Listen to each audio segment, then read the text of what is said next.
What do we do with James Franklin going forward other than accept that UCLA is going to run the Big Ten? And what do we make for our picks this week? And an interesting debate about the Big Ten championship game, all on this week's Locked On Big Ten Squad. You're talking ball with the Big Ten Squad, sponsored by Gametime. From USC to Ohio State, from Michigan to Oregon, from Nebraska to Washington, it's the local experts of the Locked On Podcast Network bringing you scoops, breakdowns, and the most comprehensive preview of the upcoming Big Ten weekend. No hurt feelings and thin skin allowed.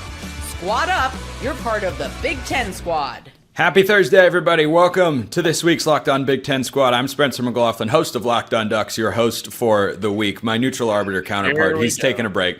Jacob Goins of Locked On Hoosiers is here with Jay Stevens of Locked On Buckeyes, Roman Tomashoff of Locked On Huskies. We are the fantastic and mighty four for the Big Ten Squad. Let's hop right into the James Franklin discussion. I want to know what you guys think, because, man, he always wins the games that he's supposed to, right?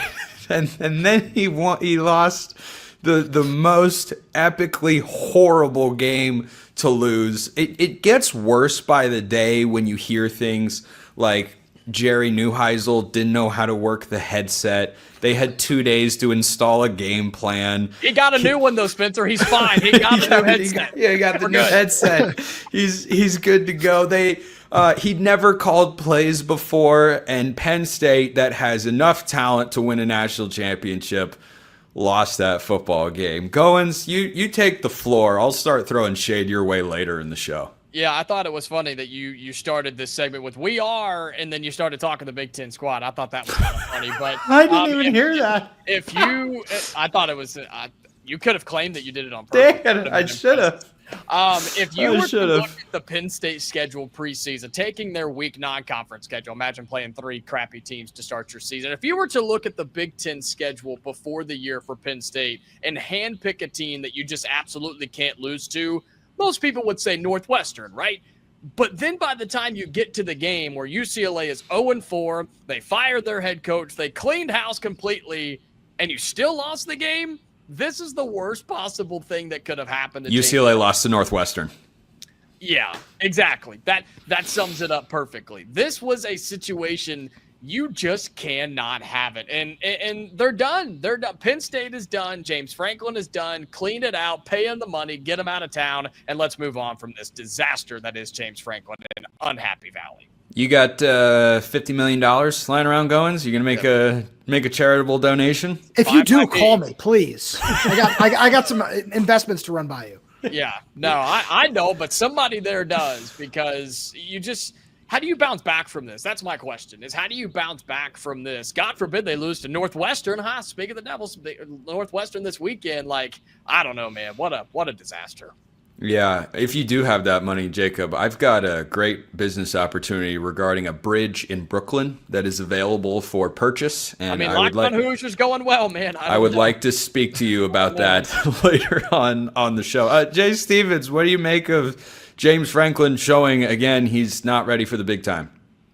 Well, he showed us that, and when I was watching the game and even thinking about it afterwards, some of their offensive issues were supposed to be fixed when they hired Andy Kotelnicki, but some of the things they're doing offensively are showing that the offensive coordinator isn't getting the job done, or maybe it's James Franklin trying to still control things and do things his way. I don't understand it. I don't understand why James Franklin is kind of that same old thing every single year. He is steady. He was a 10-win winning head coach in regular season walking. He's not going to be that this year. They could very well only win 8 games this year because of the head coach.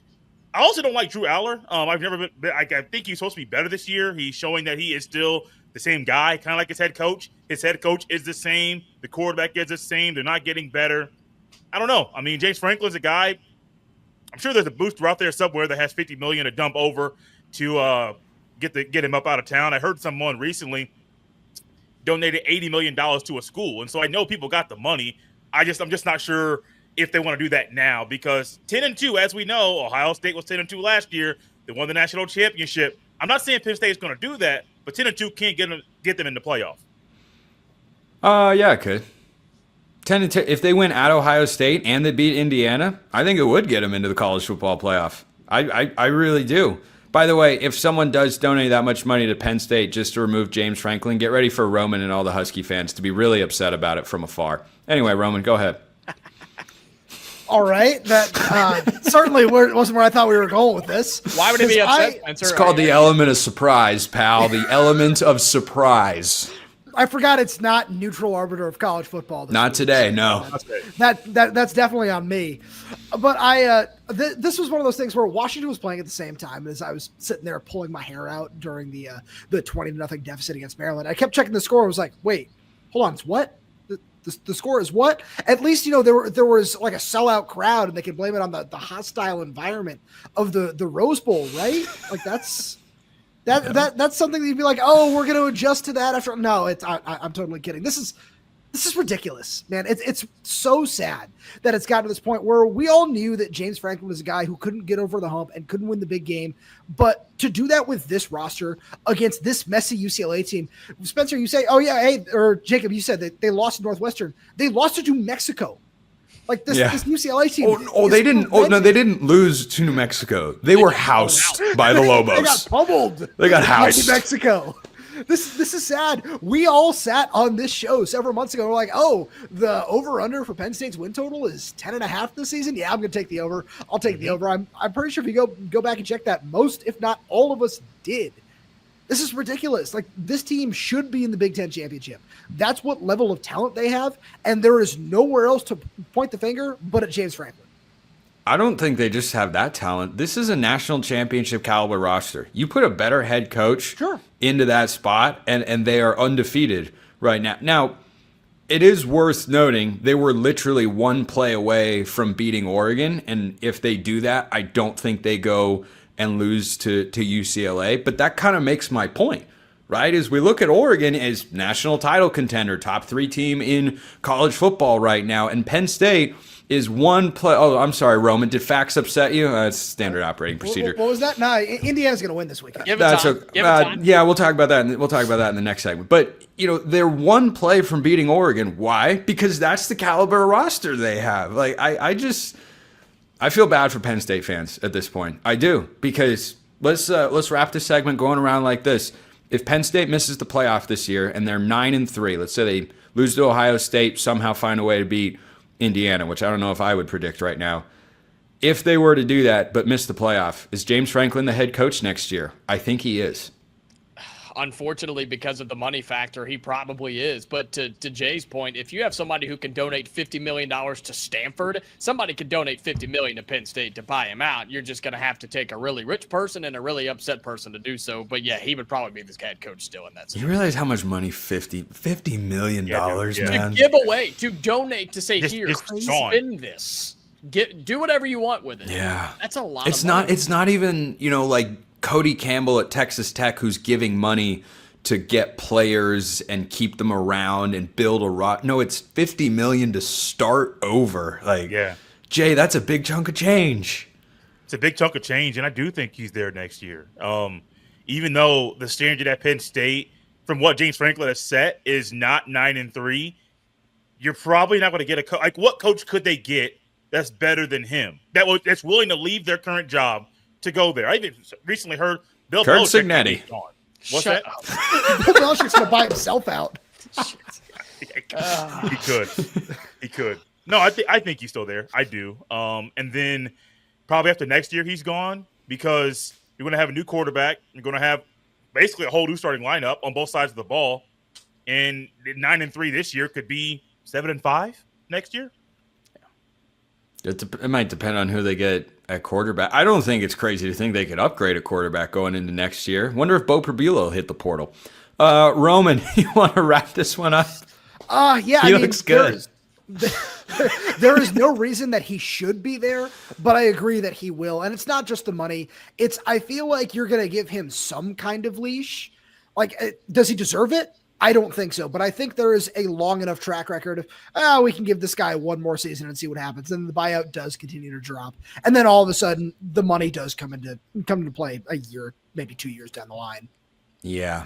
Yeah, that's not a great spot for Penn State to be in. But we're going to look forward. I have a question about Michigan or Nebraska. Jacob and I are going to just get like on the cusp of yelling at one another. It's a rumble in the jungle sort of vibe.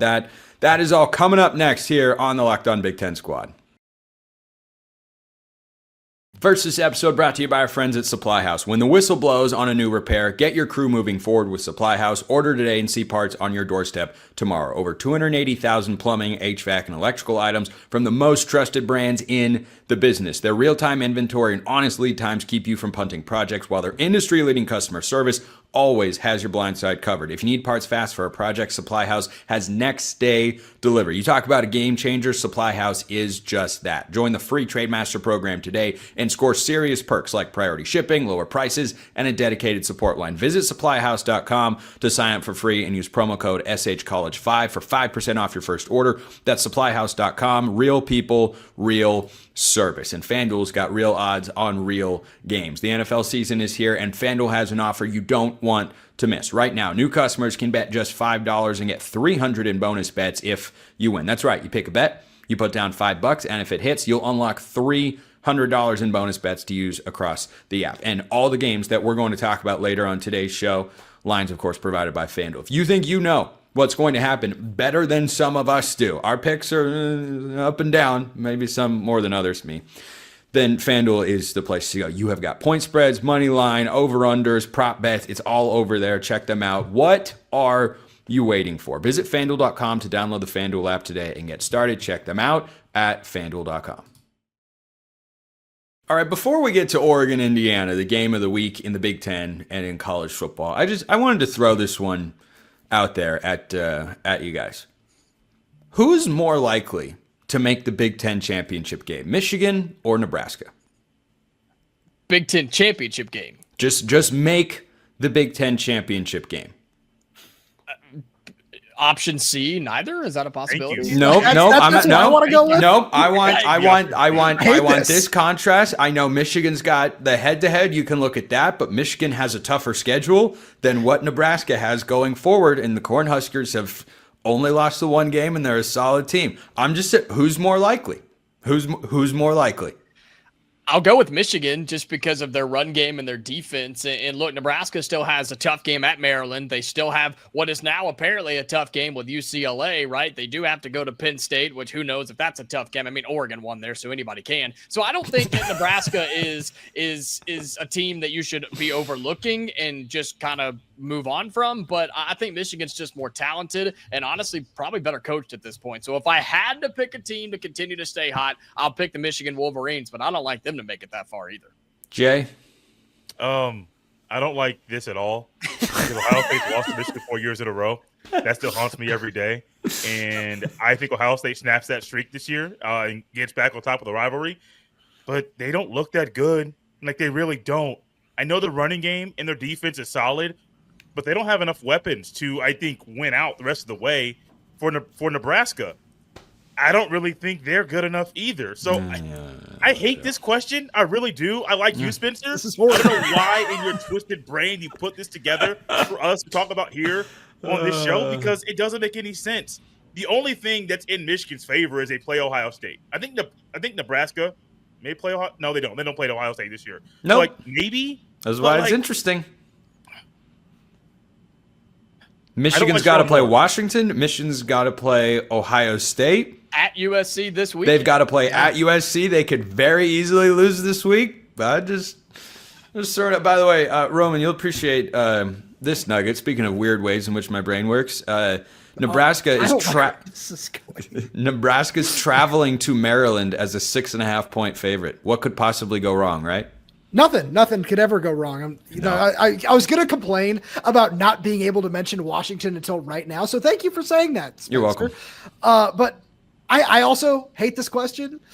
I would probably lean towards Michigan right now because, Jay, you point out, USC this week, Washington next week, and then up until you get through the Ohio State game, I don't think it's necessarily one of the tougher schedules in the Big Ten, like Purdue, Northwestern in there. So I would probably lean towards Michigan. I also just think that, like Jacob said, the running game, the defense, I never want to trust a true freshman quarterback starting for an entire season like that. But I also just don't necessarily trust this Nebraska team either. So to give you Michigan. Interesting. What a disaster it would be if one of these two teams makes it to the Big Ten championship. Disaster for all of you, just to be clear. For Jacob Goins, Jay Stevens, Roman Tomashoff would be a disaster if one of these teams winds up in the Big Ten championship. Why? Because they be playing Oregon? Is that what you're trying to just say? It's because they play Oregon? Anyway, moving on to the next subject here on the show. Oregon, Indiana, the game of the week. You know, game of the year. I'm not part of.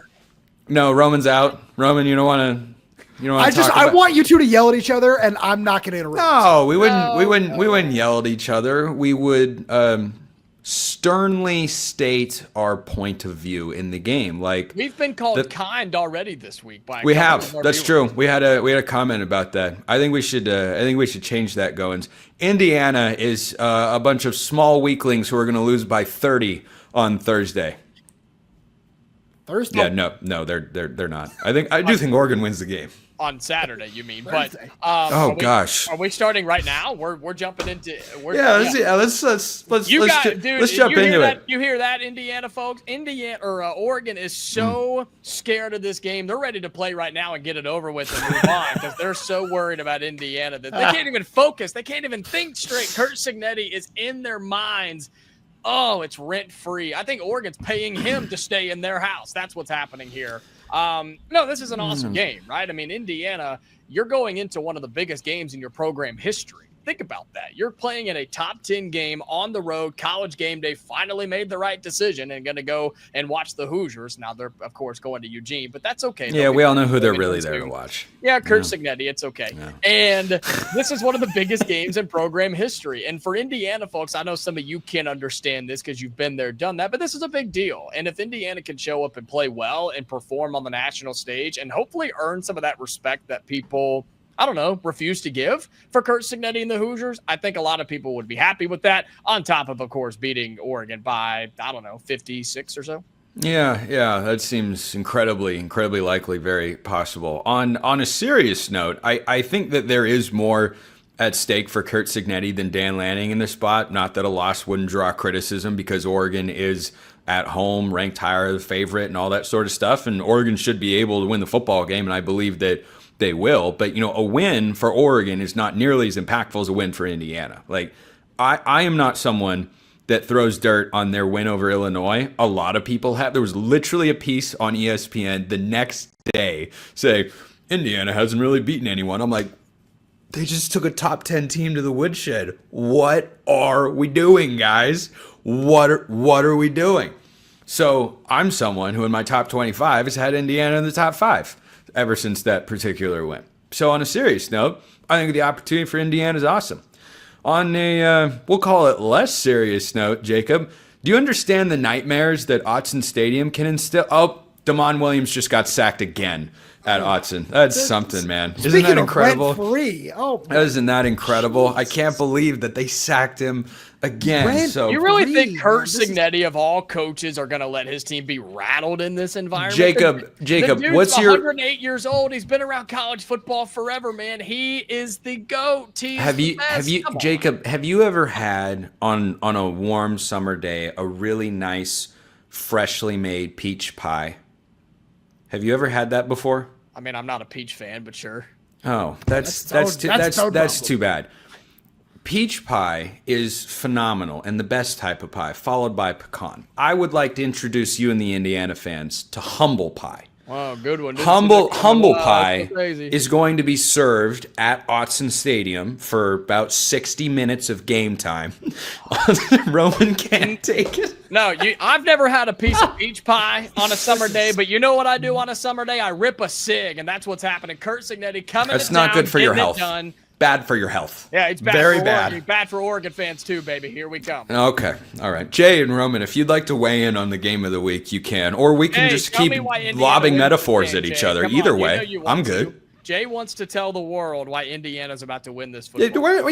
Jay and Roman, why don't you guys go ahead? Here, Goins and I are going to be muted, and we're gonna listen to you guys talk about the game. I don't think it's going to be close.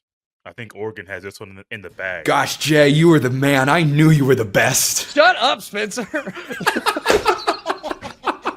Did anybody forget what happened last year when Indiana came to Ohio State and Cincinnati was talking trash the entire time, and then he got beat bad for 60 minutes? It's probably going to be the same thing Saturday in Austin Stadium. We have to point out for all the audio listeners that Spencer has decided to bring out the duck pillow. First of all, Oregon fans talking about we love the pillow. Oregon fans Everybody talking loves about pillow humble talk. pie is rich. Okay, I was really hoping we weren't going to get that again. Oregon fans talking about humble pie is rich, and then of course following that up with flexing on beating a 6-5 team is also absolutely crazy. But when I look at this matchup, you're talking about Damon Williams getting sacked again. Don't give me that one. Sorry, I thought you were talking about Penn State. And I was like, whoa, you think they're going to collapse that hard? Dang, man. You know what? Now I kind of wish I said that. So. They collapse like that, he is gone. Now I kind of wish I said that. Now I'm a little mad about that. No, I really do think this is going to be a really well-fought game. I haven't necessarily been overly impressed with Oregon's pass protection so far this season. I don't think Isaiah World has been all that he was cracked up to be through the transfer portal so far. So I think this is going to be a real big prove-it game for him. I like what Indiana has done along the defensive line. I'm going to ride with Indiana right now because, you know, we all see this beautiful flag behind me right here. But at the same point in time, I do feel like that this is going to be a little bit different than the Indiana-Ohio State game last year, where Ohio State's scheme is just perfect defensively to stop what Indiana likes to do on the offensive side of the ball. I don't think that Oregon's is built the same way. I think it's been very good. I can't deny that. But I think this is going to be a really fun game. It is gonna be fun. I can't wait to talk about it next week on the squad. That's gonna be. I may or may not be here next week. Just depends. Yeah, Cohen's my clock out, depending on. And if Indiana wins, I'll host the squad next week, buddy. You can take the week off. You know what? You can do that. You could. Let's throw. What's like the proverbial? I can't figure it out. Let's make a Ted Lasso darts wager here. Yeah. You can host, and you can have all the power that comes with hosting, which now that Brandon isn't here to produce this is actually a lot. Because see, like, Roman is just not in the show anymore, and Roman's back in the show, and Roman's over there. I can do all of these things, right? I couldn't do that before. So you can host next week, and I picked you at random. Also, there's a 33% chance. I'm talking to Jay. That's a fair point. Oh, actually, he's a 50% chance. Because Goins is the guy I'm talking to, so I can't take him out of it, or else the conversation wouldn't make any sense. And then Jay picked Oregon, so really there was only one logical option. Yeah. There was no other way to go. We're not in your favor, Roman. No, they weren't. They weren't. Were they stacked against you before all of those factors came into play? I'm not answering that question. But we are going to answer the question of who's winning every game in the Big Ten. Our Week 7 picks in the Big Ten coming up next. First, this episode brought to you by our friends at Mazda. Mazda crafts cars for those who do more than simply move. Mazda delivers confidence with every ride with more IIHS top safety pick awards than anyone else as of August 2025. From footwork to breathwork, athletes on your favorite team are sweating all the details. Mazda brings this same intention to how they craft every model. You can make everyday drives feel like everything but, from smooth handling to intuitive control. Speaking of smooth drive, Oregon against Indiana this week. Smooth drive. It's going to be a smooth sailing like a Mazda car this week at Autzen Stadium. With all-wheel drive standard in every crossover SUV, you can drive with confidence through almost any season. Like the players of your favorite team, Mazda sweats every detail because when you make every move count, impossible becomes irrelevant. Mazda, move and be moved. This episode also brought to you by our friends over at Quo. One of the tools that help make a huge difference for business owners is Quo, formerly OpenPhone. It's the same great business phone system you've heard me talk about before, just with a new name. And here's why it matters. Every missed call is an opportunity to make money that you left on the table. When every customer conversation counts, you need a phone system that keeps you connected 24/7. Quo is the #1 business phone system that streamlines customer communications. It works right through an app on your phone or computer, so no more carrying two phones or relying on a landline. I love that Quo, formerly OpenPhone, lets your team share one number and collaborate on calls and texts like a shared inbox, so no customer gets left hanging. See why over 90,000 businesses Trust Quo, formerly OpenPhone. Get started free and get 20% off your first 6 months at quo.com/lockedoncollege. That's QUO.com/lockedoncollege. And if you've got existing numbers with another service, Quo will port them over at no extra charge. Quo, no missed calls, no missed customers. Let's wrap up this week's Locked On Big Ten Squad with our game picks of the week. Roman, will start with you. I'll let you go first because I'm just that nice. Huskies and Rutgers this week. Upset alert here. I like Washington. Thanks for starting with me. He's just totally caught off guard. Whoa. Yeah, Roman usually checks out for the first 4 minutes of every segment. No, I was going to start making my pick, and then all of a sudden you just, cut me off and then keep going. Let's not act surprised that he did that. I'm not surprised at all. Washington's 10.5 point favorites on FanDuel. I don't make pregame predictions or score predictions or anything like that. I will say I had Washington win this game in the preseason, and I think that this matches up really well for UW, especially after a 3-point loss in Piscataway last year. I think so. Yeah, I think Washington's the better team. You're at home. It's a Friday night. You should take care of business. Look, Rutgers got off to a 3-0 start, 0-2 since. Yeah, continue that train. Washington wins. Washington wins big, Jay Stevens. Same. I'm with the other three. Not sure if Spencer gave his pick or not, but I am going with Washington with this one as well. Rutgers, not as strong as they probably thought they were going to be this year. I just think Washington has too much firepower to not win this one big. All right, I'm out of my cone of shame moment there. We've made our picks for Indiana, Oregon. Jay, we haven't talked about your Buckeyes in Illinois, and there's a distinct reason for that. I don't think there's any upset alert here. I think Ohio State is going to win this game. I think it's going to be by close to 20 points. I don't trust Illinois in the trenches. Wow, you're on the same page as me because I think Ohio State's going to win probably by at least 24. The trench thing is one thing, but I think Ryan Day and Brian Hartline are going to continue to put more on Julian Sands' plate. And as they do that, I don't know if there's going to be a defense in the country that can stop Ohio State when they put everything out there. They're slow rolling this offensive thing and are still getting better and better and better week in and week out. The defense isn't outsane. They only are giving up 5 points a game on the season. I can't really describe how great this defense has been so far. My eyeballs tell me it could be one of the better defenses we've seen in quite a long time if they keep this up throughout the rest of the year. Roman? 2 things. One, is Washington the best opponent on Ohio State's schedule? Just throwing that out there for right now. 2, Jay, watching that defense in person was absolutely wild. And Arvell Reese and Sonny Styles, they're just so extremely impressive. Ohio State wins big. Jacob? Yeah, we saw Illinois' offense against Indiana's defense, and they put up 10 total points, and the only defense better than Indiana's is Ohio State. So I'm going to say Ohio State might just put 45 points on them if Julian Sand really gets the green light here, and Illinois may not cross midfield. Northwestern has more Big Ten wins than Penn State, and they have a common opponent. Nittany Lions favored by about 3 touchdowns. I am tempted to put them into my best bets this week just to give them that curse so that this is a close game. I mean, that's come to my mind. If you get 3 touchdowns for Northwestern, take it. Northwestern is a really good. Well, okay, hold on. Northwestern is a hold on.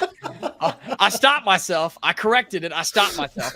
Northwestern has a solid defense, solid defensively, and they run the ball and dominate time of possession. That's not good for a Penn State offense that flat out sucks. So, yeah, give me Northwestern to cover a 3-touchdown spread. Penn State will find a way to win, even though the Boo Birds will be flying there at Happy Valley. But I'll take Penn State to win, but it won't be pretty.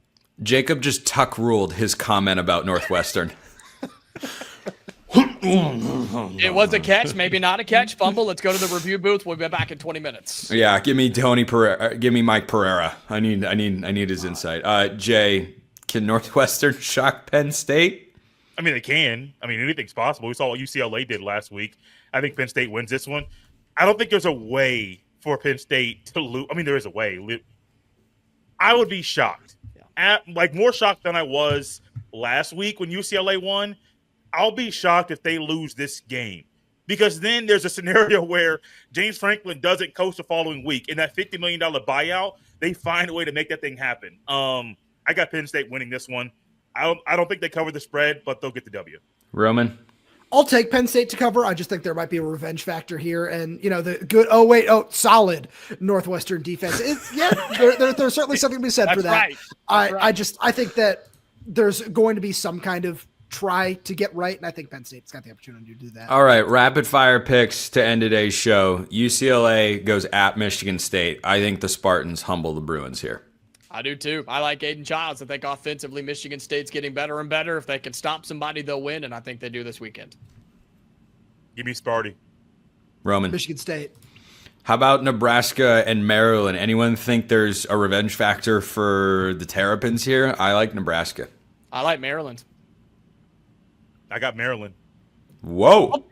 I'll take Nebraska. They got to play the first half without Sidney Stewart. I did not think that was going to be a 2-2 split. Terrapin's solid. Malik Washington playing some good ball. Dylan Royola also pretty good. Iowa at Wisconsin. Boy, Ryan Herrings is not here, but he needs a win. So I'll give it to him.